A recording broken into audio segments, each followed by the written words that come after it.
Okay, this video will show you how to solve nuclear equations and half-life problems. When you go to solve nuclear equations, you first need to remember what the different types of radiation are. Here's what you might see. Alpha radiation is made up of 2 protons and 2 neutrons, is abbreviated with the Greek letter alpha, and in a nuclear equation, you will see it as 42He, which is a helium nucleus. 2 protons and 2 neutrons.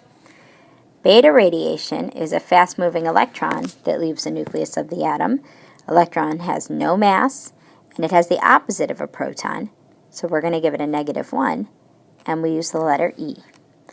One other thing you might see in a nuclear equation is a neutron.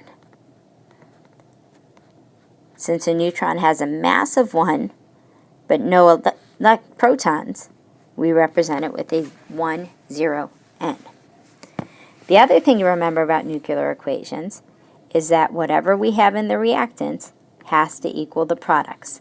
So we're always going to use our arrow as our equal sign. Let's try some. In the first one, we have a potassium atom giving off a beta particle. The first thing that you want to do is you want to fill in any number that's missing. Right now, the atomic number of potassium is missing. So if I look it up, it's a 19. The arrow acts as our equal sign. So here's the 2 math problems I do. 42 equals 0 plus what number? 42. So I put that on the top. 19 equals -1 plus what number? Well, 20 minus 1 is 19, so I'm going to put a 20 on the bottom. Now I use this 20 to tell me what element it is. Element 20 is calcium. So when potassium gives off a beta particle, it turns into calcium. Let's try the next one. 239 plutonium gives off an alpha particle. Looking up the atomic number of plutonium, it's 94. So here's my 2 math problems. 239 equals 4 plus what number? 235 goes on the top. 94 equals 2 plus what number? 92 goes on the bottom. I'm going to use this 92 to identify the element, and it's uranium. Okay, let's try another one. This time I'm not going to do the math off to the side. 235 equals what number plus 231? 4. 92 equals what number plus 90? 2. What particle has a 4 and a 2? That's an alpha particle, so I put He.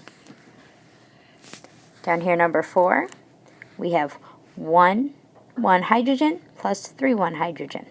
1 plus 3 equals 4. 1 plus 1 equals 2. 4, 2, once again, it's an alpha particle. Looking at this one, 6 plus 1 equals 7.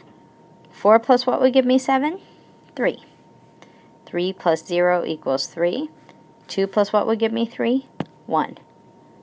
What's element number 1? Hydrogen. See if you can do the rest of the ones on this page. Okay, now we're going to talk about how to solve a half-life problem. Half-life is based on the idea that every radioactive substance has a certain time in which it takes for half of its stuff to decay. So if we started with a whole circle of radioactive things, after the first half-life, half of it would no longer be radioactive.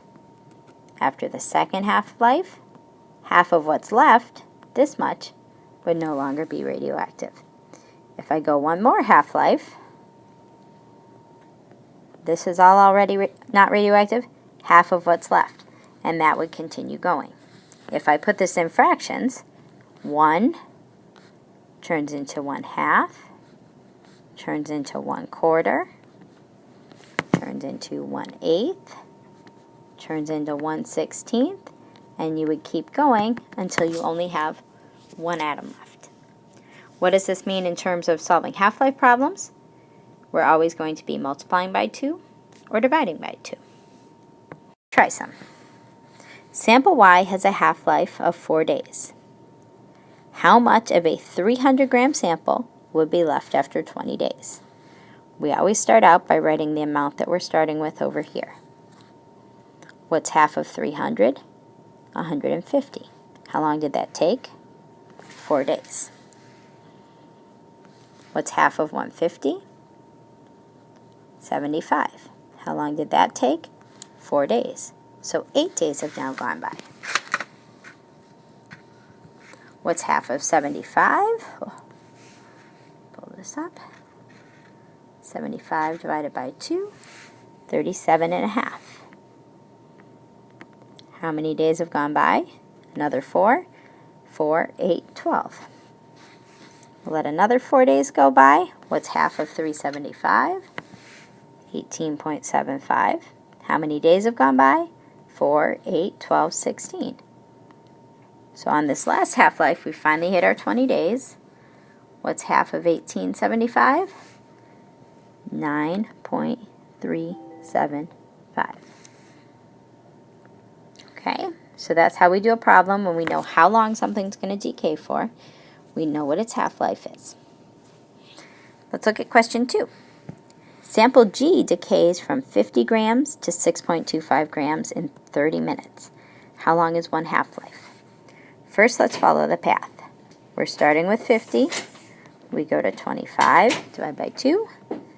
We go to 12 and a half, divide by 2. We go to 6 1/4, divide by 2. That's how 50 would turn into 6.25. Notice we did 1, 2, 3 half-lives.